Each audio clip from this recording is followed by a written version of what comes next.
We all live in a society and we are so interdependent on each other. This is a Romanian folklore.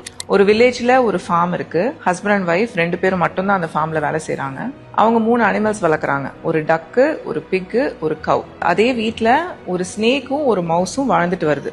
ஏதாவது அந்த வீட்டில் முக்கியமானது நடந்துச்சுன்னா these animals have a way of communicating with each other. So ஒரு நாள் night கிச்சனில் இந்த mouse இருக்கும்போது ஃபார்மரோட ஒய்ஃப் மவுஸை பார்த்துட்டு கத்திட்டு, ஓ மை காட், நாளைக்கே ஒரு மவுஸ் ட்ராப் வைக்கணும் அப்படின்னு சொல்றாங்க. இந்த மவுஸ் இதை கேட்டுட்டு வந்து எல்லா அனிமல்ஸ் கிட்டயும் ஒரு எமர்ஜென்சி மீட்டிங் வச்சு சொல்லுது, நம்ம எல்லாத்துக்கும் ஒரு டேஞ்சர் இருக்கு, நாளைக்கு வந்து மவுஸ் ட்ராப் வைக்க போறாங்கன்னே மீதி அனிமல்ஸ் எல்லாம் ஒரே சிரிக்குதுங்க. மவுஸ் ட்ராப் உனக்கு, அது என்ன நீ வந்து நமக்கு டேஞ்சர்னு சொல்ற, உனக்கு தானே டேஞ்சர், நீயே பாத்துக்கோ அப்படின்னு சொன்னோடனே இந்த மவுஸுக்கு டிசப்பாயின்மெண்ட்ல போயிடுது. அன்னைக்கு நைட்டு ஃபுல்லா அந்த மவுஸ் ட்ராப் எங்க வைக்கிறாங்க அப்படின்னு பார்த்துட்டு அந்த ஏரியா ஆஃப் த ஹவுஸே அவாய்ட் பண்ணிட்டு எஸ்கேப் ஆயிடுது. எங்க இருக்குன்னு தெரியாம இந்த ஸ்னேக் அந்த மவுஸ் ட்ராப்ல மாட்டிக்குது. வலி உயிர் போகுது ஸ்னேக்குக்கு, செம்ம கோத்துல இருக்கு. காலையில ஃபார்மர் ஒய்ஃப் வரும்போது என்ன பண்ணிடுது, பைட் பண்ணிடுது ஃபார்மர் ஒய்ஃப். ஃபார்மர் வராரு, பார்த்த உடனே ஃபர்ஸ்ட் அந்த ஸ்னேக்கை அடிச்சு கொன்னுடுறாரு. ஸ்னேக் செத்து போயிடுச்சா.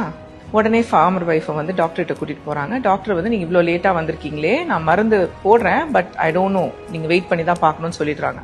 அங்க வந்து இன்னொரு பேஷண்ட் சொல்றாரு, ஸ்னேக் பைட்டுக்கு உடனே டக்கோட ரத்தத்தை போட்டீங்கன்னா சரியாயிடும் அப்படின்னு. உடனே ஃபார்மர் வீட்டுக்கு போய் அந்த டக்கை கொன்னு அந்த ரத்தத்தை போடுறாரு வைஃபை சேவ் பண்றதுக்கு. டக்கும் செத்து போயிடுதா.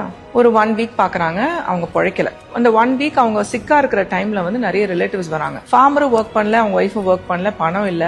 இருந்த பிக்கை வந்து கொன்னு எல்லாருக்கும் சாப்பாடு போடுறாரு. பிக்கும் செத்து போயிடுச்சா. Farmer wife இறந்துடுறாங்க. ஃபியூனரலுக்கு எல்லா சொந்தக்காரங்களும் வராங்க.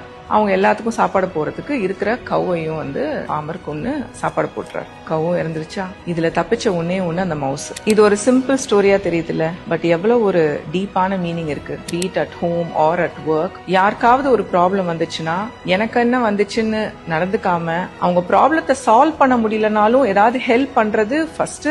அதுதான் ஹியூமனிட்டி, அதுதான் ஹியூமன் நேச்சர். ரெண்டாவது, as a strategy also it helps all of us. யாருமே entirely self sufficient கிடையாது. இன்னொருத்தங்களை சார்ந்துதான் நம்ம வாழறோம். இது எல்லாருக்குமே ஒரு இம்பார்ட்டன்ட் லெசனா இருக்கும்னு நம்புறேன்.